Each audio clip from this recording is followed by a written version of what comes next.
मायावती ने अपने भतीजे आकाश आनंद को पार्टी से निकाल दिया है। बड़ी खबर आपको बता दें, ससुर के इशारों पर काम कर रहे थे आकाश आनंद। मायावती ने आरोप भी लगाया है, बयान भी दिया है। ससुर अशोक सिद्धार्थ के प्रभाव में थे आकाश। पश्चाताप की परिपक्वता नहीं दिखाई आकाश ने और इसीलिए उन्हें पार्टी से बाहर का रास्ता दिखा दिया गया है। ससुर के प्रभाव में स्वार्थी अहंकारी हो गया आकाश। मायावती ने गंभीर आरोप अपने ही भतीजे पर लगाए हैं और यह भी कहा कि मेरे जिंदा रहने तक कोई नहीं होगा उत्तराधिकारी। 15 महीने में 2 बार उत्तराधिकारी बनाया और हटाया। कुछ इस कदर देखा गया है बीएसपी सुप्रीमो का यह सिलसिला। बीएसपी सुप्रीमो ने अपने ही भतीजे आकाश आनंद को पार्टी से निकाल दिया है, पार्टी से निष्कासित कर दिया है। ससुर के इशारों पर काम करने का आरोप लगाया है। ससुर अशोक सिद्धार्थ के प्रभाव में रहने का आरोप लगाया है। इसके साथ साथ ये भी दिखाई है, ये भी बयान दिया है कि पश्चाताप की मैच्योरिटी, पश्चाताप की परिपक्वता नहीं दिखाई। ससुर के प्रभाव में स्वार्थी अहंकारी हो गया था आकाश आनंद और इसीलिए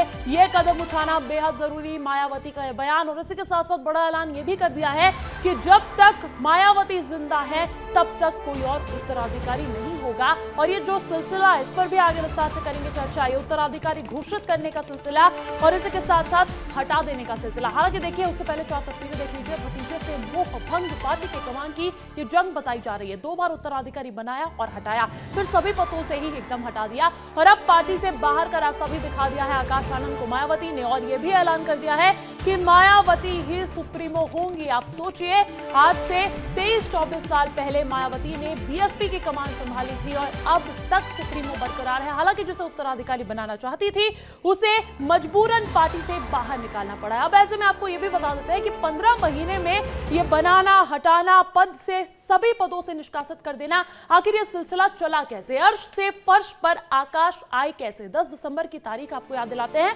साल 2023 की, जब पहली बार उत्तराधिकारी घोषित किया था मायावती ने अपने भतीजे आकाश आनंद को। 7 मई 2024 को गलत बयानबाजी की वजह से जिम्मेदारियां उनसे छीन ली थी। उसके बाद 2024 23 जून को फिर से उत्तराधिकारी बनाया था और नेशनल कोऑर्डिनेट की जिम्मेदारी भी सौंपी थी। इसके साथ साथ देखिए 2 मार्च 2025 को सारी जिम्मेदारियां छीन ली और 3 मार्च को पार्टी से ही बाहर कर दिया है, बीएसपी से बाहर कर दिया है आकाश आनंद को। आपको बता दें कि आकाश आनंद मायावती के छोटे भाई आनंद कुमार के बेटे हैं। अब ऐसे में देखिए इस पर अधिक चर्चा करेंगे। राकेश चौधरी का रुख कर लेंगे, दिल्ली से मेरे साथ मेरे सहयोगी लाइव जुड़ गए हैं। राकेश, सुगबुगाहट पहले से ही थी कि ऐसा कुछ हो सकता है और हो गया, लेकिन बात की जाए कि वजह क्या रही, कारण क्या है?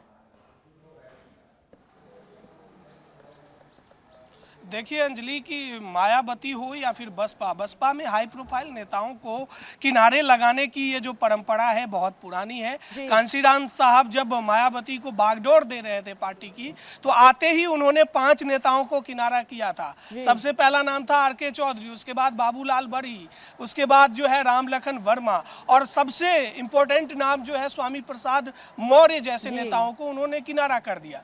लेकिन इस बार जो मायावती का भरोसा उठा है, यानी बुआ का अपने भतीजे से भरोसा उठा है, आकाश आनंद एक बार बलि का बकरा फिर से बने हैं और इसमें एक अहम रोल निभाया है रामजी गौतम ने। रामजी गौतम बहुत ही जो है मायावती के करीबी हैं और हाल के चुनाव जो हरियाणा में हुए हैं, दिल्ली में हुआ है, महाराष्ट्र और झारखंड में हुआ है, तो यहाँ जो है आकाश आनंद ने भूमिका निभाई थी चुनाव में उम्मीदवारों के चयन से लेकर और पार्टी के फंड तक में अपने ससुर अशोक सिद्धार्थ के साथ मिलकर पार्टी का पूरा कमान संभाल रहे थे। लेकिन रामजी गौतम ने मायावती को यह बताया कि आकाश आनंद पार्टी पर पूरी तरह से अब कब्जा चाहते हैं और 2 गुट में पार्टी लगभग बट चुका था और मायावती इसलिए जो पार्टी की किताब नियम है, पार्टी की जो किताब नियम है उसके विपरीत काम कर रहे हैं, अपने ही नए नियम लागू कर रहे हैं, ये भी आरोप लगाया। लेकिन राकेश, सवाल ये भी है कि अब बीएसपी का भविष्य क्या है?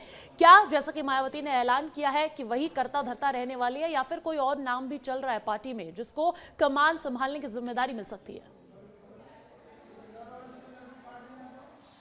अंजलि, इस फैसले से एक बात तो बिल्कुल साफ है कि मायावती पार्टी और परिवार दोनों पर कंट्रोल चाहती हैं। हाल के चुनावों में जो पार्टी को हार मिली है, कहीं खाता नहीं खुला तो कहीं पार्टी को महज जो है आंशिक मतदान मिला है। तो ये कहीं ना कहीं मायावती ये सोच रही है कि अब जो पार्टी का भविष्य है वो खुद ही वो निर्भर करेंगी और अपने ऊपर जिम्मेदारी लेंगी। आकाश आनंद को भतीजे से किनारा देखा जा रहा है, वजह बताई जा रही है आकाश आनंद के ससुराल पर हावी होने की, काबिज होने की, कहीं ना कहीं पार्टी पर उसका असर आने की। बहुत बहुत शुक्रिया तमाम जानकारी देने के लिए।